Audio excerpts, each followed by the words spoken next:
the best nest.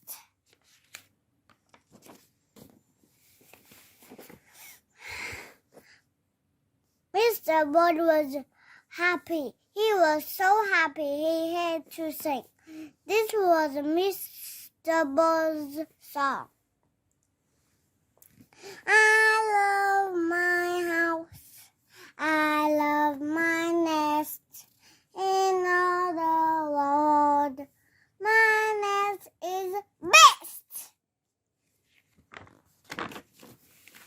Then Mrs. Bird came out of the house. It's not the best nest, she said.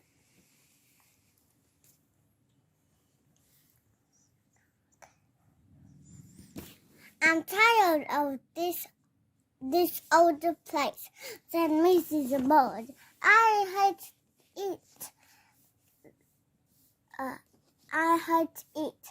Let's look for a new place right now. So they left the old place to look for a new one. This place looks nice, said Mr. Bird. Let's move in here. But somebody else had already moved in, so they looked at another house. This one looks nice, said Mrs. Bird. And there's nobody inside in it.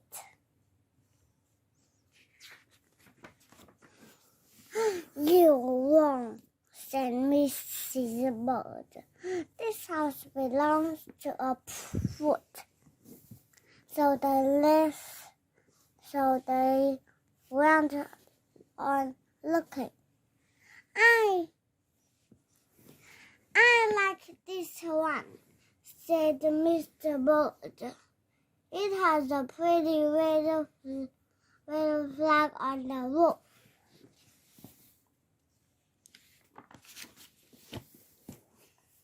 I've always wanted a house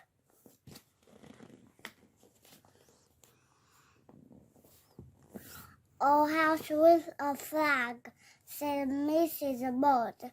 Maybe this place will be all right. But it was not all right. Yes, I made a mistake, said Mr. Bird. You make too many mistakes, said Mrs. Bird. I'm going to pick the next house, and here is it. Right here. They look around. Done!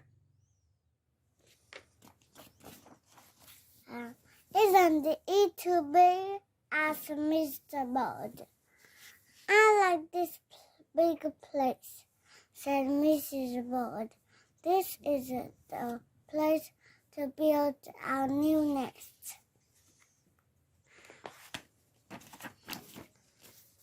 They walked right. They went right to work. They needed many things to build their nest. First, they used some hay. They used some soda straws and broom straws, and they used some thread string. They used some stocking string and stuffing and matches stuffing. They used some horsehair. They used some man hair. Soon they had all the hay, all the straw, all the string, all the stuffing, all the horsehair, and all the could carry. They took it all back to build their nest. Mr. Bird and Mrs. Bird worked very hard. It took them the rest of the morning to finish their nest. This nest is really the best, said Mrs. Bird. I want to stay here forever. Mr. Bird was very happy. He flew to the top of his house. He sang his song again. I love our house. I love our nest in all the world. Our nest is best. He was so busy singing. He didn't even see Mr. Parker coming.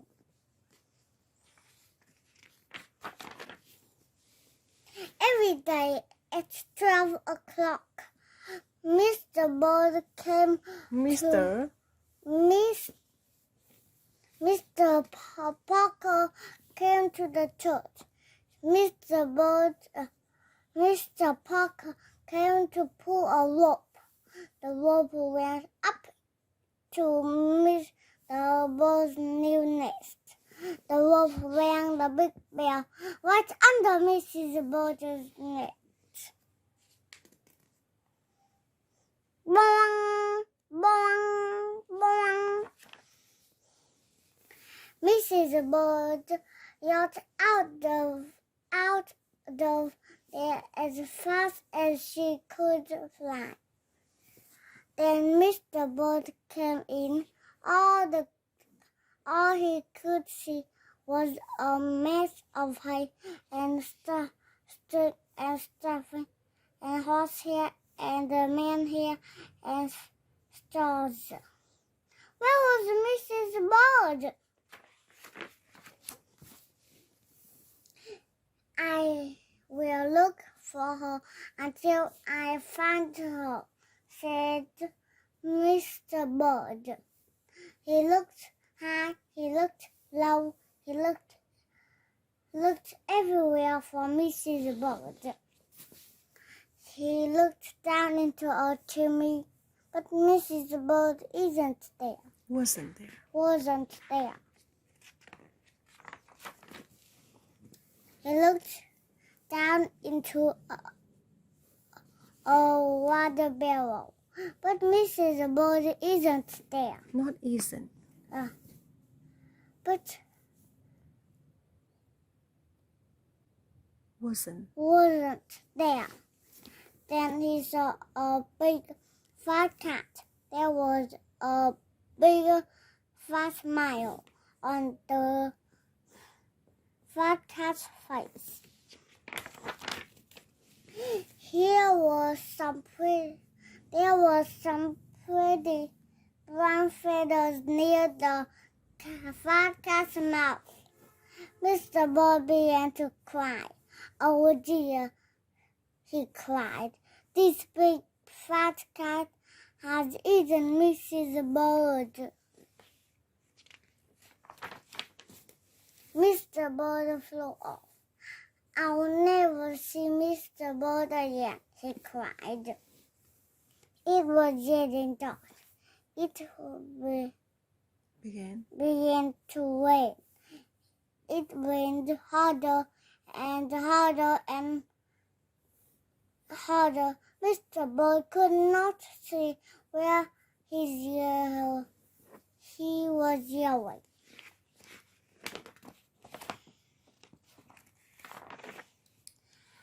Crash! Mr. Bird bumped into something. It was his old house. What? That. That old house that Mrs. Bird hated. I'll go inside inside, said Mr. Bird. I'll Rest. rest here until the rain stops. Mr. Bird went in, and there was Mrs. Bird sitting there, singing. I love my house. I love my nest in all the world. My nest, this nest is best. You hear? Yes, Mr. Bird. I thought you hated this old nest. Mrs. Bird smiled. I used to hate it, she said. But a mother bird can change her mind. You see? There's no nest like an old nest for a brand new bird. For a brand new bird. And then When? when the egg popped open, the new bird thought so Thought so too. too.